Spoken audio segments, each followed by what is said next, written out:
Hi folks, and welcome back to another Philosophy Club. Okay, so have you ever asked yourself, what if I'm living in a virtual reality simulator? What if there was this supercomputer that could recreate the world exactly as you experience it, and say you could plug into this supercomputer and it would create a virtual reality world for you, where everything was perfectly like the real world? Now, would you be able to tell the difference between the simulator and real life?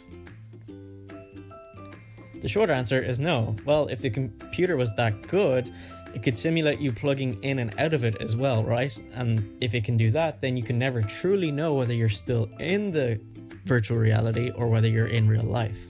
Similarly, if such a computer could exist, then it may have always existed. And if it may have always existed, then we may have always been in a virtual reality simulator. Kinda spooky.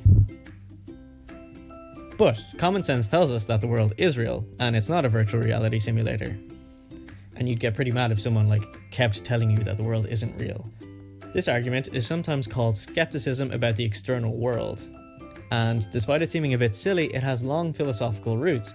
And the reason why it had such long philosophical roots is that philosophers don't like relying on common sense for their arguments. Take, for example, the idea that the world was flat.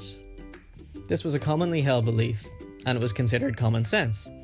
I mean, they didn't have satellite images, and no one had circumnavigated the world, and the world looked flat, so everyone just sort of thought that it was flat. But as we all know, this idea was proven false. So this is one common sense idea that wasn't true. And this is one example why philosophers don't like relying on common sense ideas or beliefs for their arguments. The skeptic would point out that many common sense held beliefs in history turned out to be false. And so the common sense belief that we are living in the real world might also be false. As we've said earlier, there might be a virtual reality simulator so good that it could trick us every moment of our lives. The skeptic might take this idea a bit further and say that we can't know if anything about our world is real, which is kind of spooky. So you can see why philosophers would really want to tackle this problem.